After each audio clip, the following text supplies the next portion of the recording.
from December, as I mentioned, I had no knowledge before December about property, and since December, I can tell you that my level of understanding has improved by quite a lot. Still not obviously at the level which I want to be at, but the more networking events I attend, the more I actually do learn, and the more connections I do grow. It's just amazing the amount of people that are interested in the same type of topic, which able to bring a certain type of education to the room. What's up, lovely people? Welcome back to another video right here on Entrepreneur Podcast Club. I'm your host, Mr. EPC. Give a big, massive round of applause to my very special guest, Kreytan. So welcome to the show first and foremost. Yep. And thank you very much for your time. That's all right. So you recently took on a service accommodation. So what is a service accommodation? So service accommodation in simple terms is when, same like a hotel system, how it works, where people go to stay for either short term or long term. So long term can be up to about 90 days, but usually people tend to stay on a short term basis. But unlike where hotels, where nowadays you spend about £150 a night, that's usually can occupy about 2 people. With service accommodation, so it works in the same or similar type of way how a hotel does work, but you can accommodate more people for £150. So that's what in short term, plain context, that's what service accommodation is. And you list your property over on Airbnb, Booking.com, or other online platforms, and then that's how you get your bookings in, through using the online web. Okay, fantastic. So in terms of your service accommodation, where is your service accommodation and how long have you had it for? All right, so my accommodation is actually in Jamaica, so it's not in the UK. We've had it only so it's me and myself and my business partner. We've only got the keys at the beginning of February, and so far we got it. Well, we've only actually started taking the bookings halfway through the month, just because there was quite a bit of work to be done inside of the property. So we only had it listed since I think the 15th of February. So it's not been a month as yet since we've actually had the property. Okay, fantastic. So congratulations on getting your first service accommodation.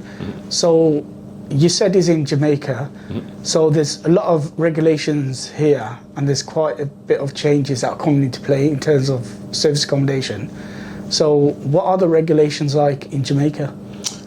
So there's it's a lot more, how can I say it, a lot more less strict and renounced. Okay. And with Jamaica, they're trying to make it a lot more regulated than it is in the UK. Well, not a lot more, but they're trying to make it regulated, not as much as it is in the UK, but they're trying to bring in certain regulations, as a lot of the hotels in the country are losing out on money. So now they're trying to impose a lot more regulations to make it a lot more difficult for newcomers that are trying to invest in SA's service accommodations in Jamaica, just because hotels are making complaints about it in the country itself. They are not receiving as much capital from service accommodation, so they're receiving more money from the hotels. So they want to make sure that they are still making the hotels happy, rather than people that are actually doing service accommodations happy. Okay, fantastic. So in terms of the service accommodation, how did you pitch the service accommodation to the landlord? So it wasn't directly to the landlord. The way how they do it is you have to speak directly to the agent. So the agent is the person who you have to always contact.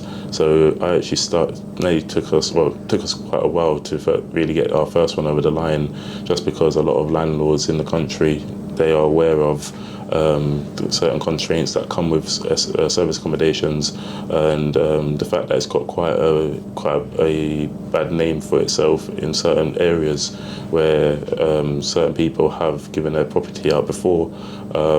People tend to throw parties. They also tend to have more guests staying in the property and what they should be having.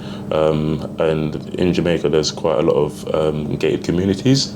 So a lot of the Airbnb service accommodations, they are based inside these gated communities. So whereas they're unable to track or keep track of it, because there's security guards at all times at the front of the gates before you can actually enter into certain schemes. So they're unable to keep track of who's or monitor who's actually coming in and out of the scheme. And there's been quite a lot of issues with quite a lot of them, where there's things that's been happening, such as theft or noise disruption, and they're unable to actually keep it safe for all residents sometimes. So now they're trying, even a lot of the schemes, they're restricting people from actually doing service accommodation because of that reason. Okay, so how did you convince the landlord for your service accommodation that, the number of people that will come in are what's stated on the website when they book it, and the property won't get trashed, etc.? Yeah, so we basically, because my business partner, he already has a property himself that he's using for service accommodation. I basically, pitched it in a form where it's in with our best interest, because we've already got the profile. He's already got his profile at a certain status where if he's now like a super host on Airbnb, and he's got quite a good credibility across multiple platforms. So we have to pitch it in a way where you can see from previous reviews in our previous property that we are reputable, and we do what we say we do, and we are going to make sure that if things do go out of line, we take full responsibility. And these are the things that landlords do want to hear. And once you can actually show your credibility by proving that you've had good reviews in the past, and that you actually do have a status on the marketplace, then they are more likely to be quite lenient, or relax the rules a bit to let you actually use it for that purpose. Okay, fantastic.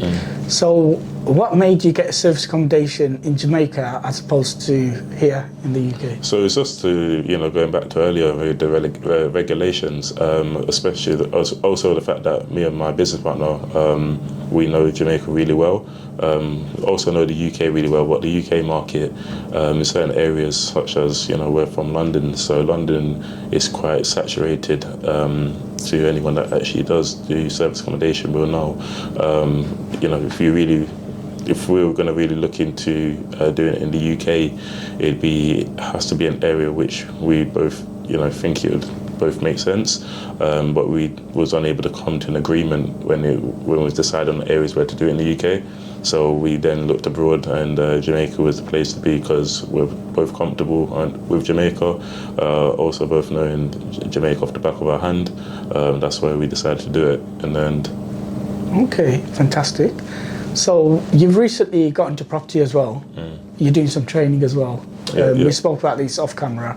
So what is the sort of training that you're doing around property at the moment? So I'm currently doing deal sourcing, and that is with a known property developer in Birmingham by the name of Steve Hamilton. Started doing it in December, late last year. Before December last year, had no knowledge whatsoever in terms of deal sourcing, and came across, doing my research online around the beginning of December time, around about middle of December really, and then approaching the Christmas period, Steve then had his last and final event for the year. I made my way down the following day after speaking to his team on the phone, and attended one of his events, and just basically joined up from after that event really. Okay, fantastic. So Steve's based in Birmingham. Yeah. Are you based in the Birmingham area as well? So I'm based in London, so 2 hours and a half away. But because I'm so committed, and I like what Steve does, down to earth, and I've seen the path which has helped a lot of people go on and achieve great success. Hence the reason why I commute all the way from London to Birmingham, to basically learn learn and listen to what's the asset basically say, really. Okay, fantastic. So in terms of property, are you going to networking events by different property people in and around Birmingham or London? Yeah, so I've been up and down the country really since I've actually started. So probably in Birmingham more than actually in London nowadays. So I've travelled up to Birmingham quite often now, just because I attend Steve's events and I also attend Sagittanes. For anyone that knows, they're quite big, or probably the two biggest names when it comes to property development or property in Birmingham. I travel up quite a lot now to these two events.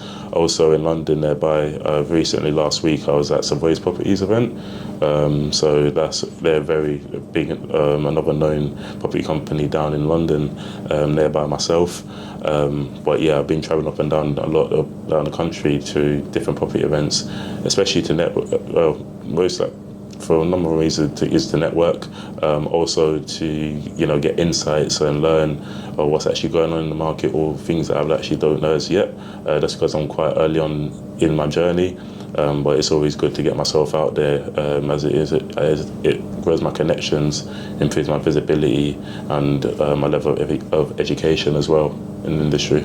Okay, fantastic. So moving on to social media, you recently joined social media on Instagram. Yeah, great. And you've designed your own logo as well and put that on your social media platform. Yep. So what made you join social media? So, going off the back of going to a lot of the networking events and also being on Steve's program, what it was is the fact that, I wanted to document my journey. Also wanted to show, that what I'm actually doing on a day-to-day basis. So attending viewings, attending networking events, posting educational content online as well.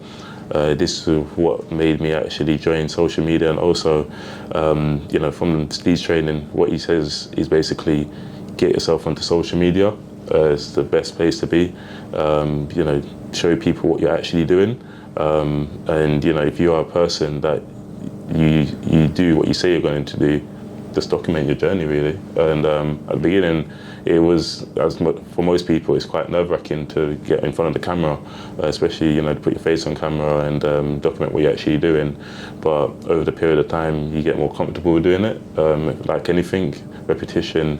When you do things once, maybe not the greatest. When you do things twice, still probably not the greatest. But the more you do it, is the more you start to become comfortable doing it. So that's where I'm at in terms of my social media, and that's the reason why I just went ahead and I've done it really.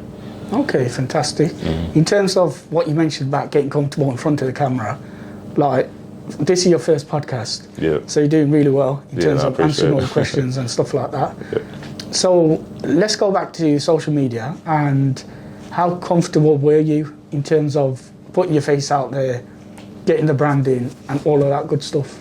So I wasn't comfortable, the first time when I actually started doing it. Still to now, I'll be honest, still not comfortable to the way you see a lot of influencers out there, or people that actually, do quite a lot of vlogs, can put their face on the camera quite confident.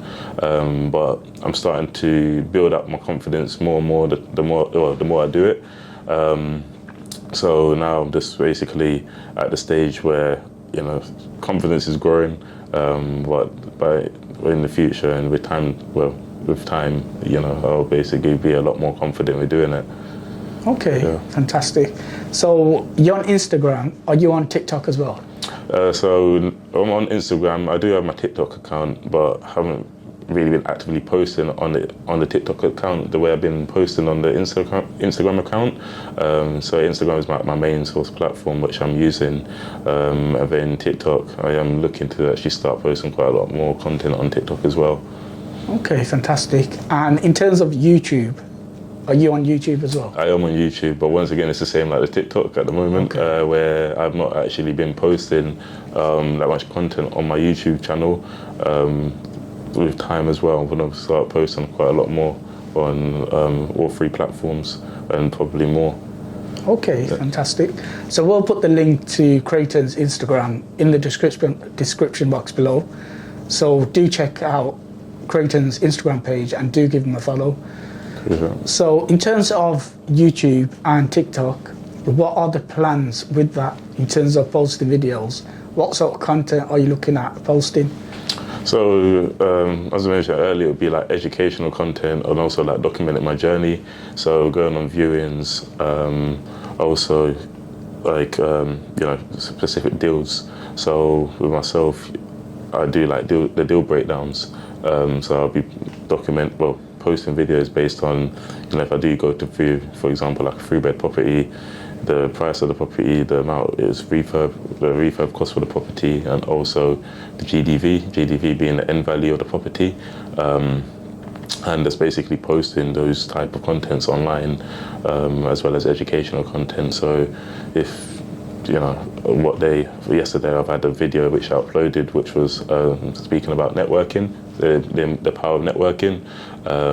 So like things that's based around like property, really. That's the type of things I'll be posting on my channel. Okay. Or my page, just so. Okay, fantastic.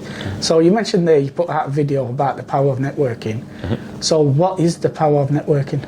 So power of networking, so it's a narrow subject, but it's also quite a wide subject. So to myself, networking is very important, just because, whatever you're doing out there, whether you're in property or whether, you're in any different type of form of business, networking is extremely important, just because you meet like-minded individuals in a specific, under one roof, and you're able to share ideas, bounce off each other's, grow your connections, also improves your visibility, because you're not going to really be known just by going on camera or on Instagram or whatever type of platform you're using. And also you're not going to be able to grow your connections you will, but you're not going to be able to grow it to the scale which you'll be able to grow it to if you're going to also attend networking events. Networking also helps with your level of education. So just by attending a lot of networking events so far from December, as I mentioned, I had no knowledge before December about property, and since December, I can tell you that my level of understanding has improved by quite a lot. Still not obviously at the level which I want to be at, but the more networking events I attend, the more I actually do learn and the more connections I do grow. It's just amazing the amount of people that are interested in the same type of topic, which able to bring a certain type of education to the room, and it's just amazing, really. That's what I can say. Yeah. Okay, fantastic. So let's talk about your future plans in property. What strategy are you looking at? And let's say 5 years' time, where do you want to be in 5 years' time in terms of property? Yeah, so at the moment, just mainly focusing on the deal sourcing side of things and also the service accommodation with my business partner. But we've got quite how can I say it? Like a very strong 5-year plan, where we want to be at a certain amount of properties in the next 5 years. So the strategy which we're using, if pulled off correctly, will get us to the numbers, to those figures. By the end of this year, we're looking at around about 10 to probably 15 properties, and then we're looking to build that up over the next 5 years, the course of the next 5 years. Then in the UK, we'll be looking at like BRRs, also like flip properties, and then potentially may also be looking into like the social housing. Had a few discussions with him recently, but it's not something we're deeply have looked into as yet. Okay, fantastic. So you mentioned that you're doing a deal sourcing course. Yeah. So what is deal sourcing? So deal sourcing is when you find property deal. It's not only property, so you can use it for land. Some people source land and different types of deals, but based around property. And then you package it up and you sell it on to an investor in exchange for cash. And that's what, basically in a short summary, what deal sourcing actually is. Okay, and you said sell it on for cash. Yeah.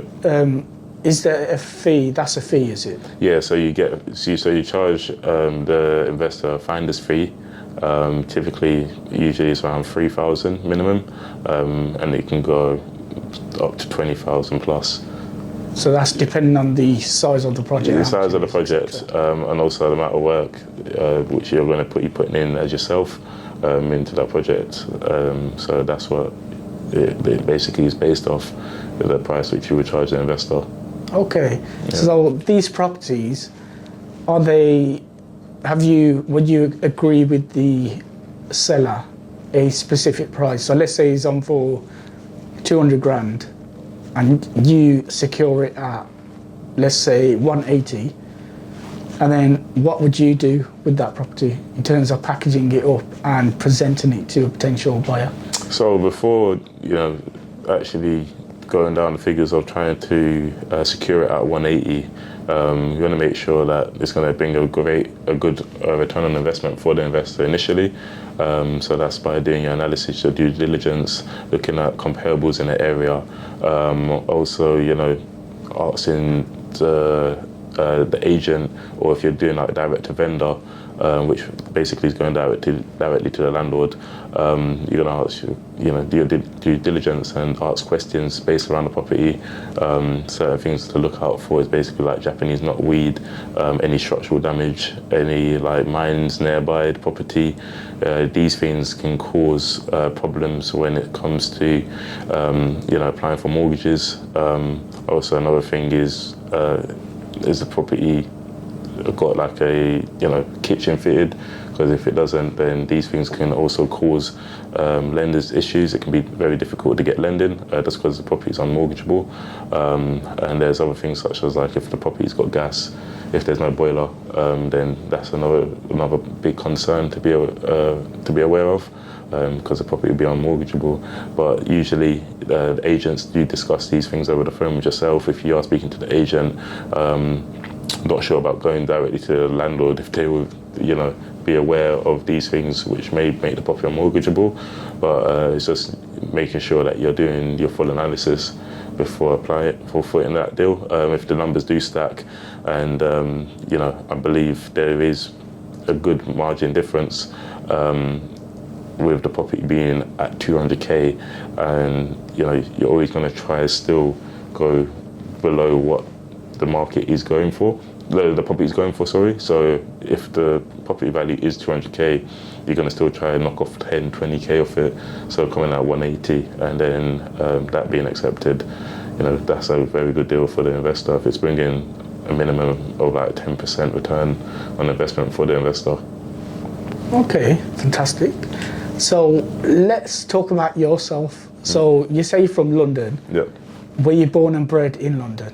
Yeah, so born and bred in London. Had a lot of family up in the Midlands, hence why I'm always constantly quite up in the West Midlands really. So a lot of my family was from like Birmingham area. But spent most of my time in London, part of my time up in Birmingham. So yeah, that's where I spent most of my time really. Okay, fantastic.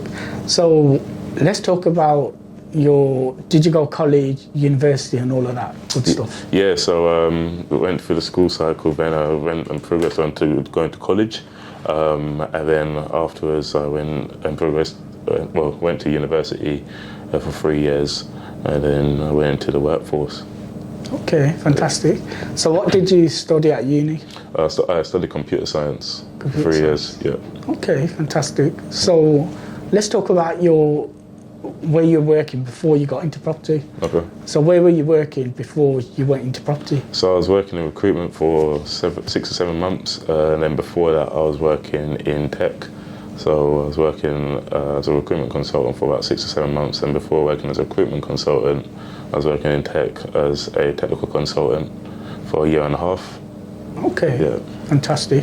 So are you looking to go back into tech or recruitment? So tech would be, just because that's my forte, and knowing that's where my strength lies, I'd be looking to get back into tech. So yeah, I'm currently mainly focusing on property, but I decide want to probably do some probably like contracting type of work in tech. So probably looking into consultancy contract positions to get back into. Okay, so when you was working in tech, was that a permanent role or a contracting? It was permanent at the time, but knowing after like working in recruitment for 6 or 7 months, I got to understand the difference in terms of salary and flexibility what a contract actually has over full time. It does have its negatives and positives when it comes to the difference between contracting and being permanent staff. But I just believe the contracting side would actually work well a lot better for myself, especially with what I'm actually doing outside of the workplace. So yes, with properties, I believe it would be the best type of path for me to go down. Absolutely. So is that due to the flexibility of contracting? Yeah, the flexibility also in terms of like the salaries. Can tend to be on a more high salary package. Works a bit different, when it comes to the full time. But contracting, you can build up your CV portfolio quite quickly in terms of working at one company, getting experience, then moving on to the next company, and just doing repeating the same process. Over a space of a year or so. Yeah. So what I've noticed in terms of permanent and contracting, the people that work permanent have a lot more responsibilities in terms of their workload compared to contractors. Depends really, because you have like interim type of contractors, which they usually have a background in the field, very experienced, not at that level as yet, but you have those type of contractors which they've done, they've been on an amazing path in whatever it is that they're doing, and then they'll be able to come into a company if a company needs, for example, someone goes on maternity leave, you're able to bring in an interim staff for a certain amount of time, say if they're at C-suite level, then the contractor will be able to come in and, or the interim contractor will be able to come in, and take over that person's position and be able to still carry on that workload. So it just depends on what type of contracting they're going into, and the type of workload which is required for them to actually complete. Okay, fantastic. So where do you get your entrepreneurship spirit from? So I think it actually stems from my parents, really. Parents, they had a background as well in property for a number of years. They, he was using one strategy, which was the buy-to-let strategy in their time. But then my business partner as well, his mum is someone that I've always looked up to as well. And there's also been quite a lot of few others, idols along in my journey. Just seeing the way they basically come from to where they are now, very massive inspiration, and seeing what she was able to achieve in such a short period of time, this made me actually see and believe that whatever you put your head to, and regardless whatever stage of journey or whatever stage you're at in your journey, you can achieve your goals. And there's been massive inspiration to myself, really. So she and also my parents. Okay, fantastic. So what advice could you give to someone who's watching this, who may want to get into business or property? So my number one advice would be to make sure you do you conduct your online research first, just to make sure it's something that you definitely do want to get into. Also, try to attend networking events. Networking is like the number one key thing in my opinion, which will help anyone really get to where they want to get to. Also investing in yourself, so investing in your education. Once you do find that person which you believe you connect quite strong to. And if you believe that person is teaching the right information, as there are a lot of educators out there in different fields, but within property specifically, there are a lot of educators. A lot of them are teaching the right things, but there's also a lot of people that are teaching the incorrect information.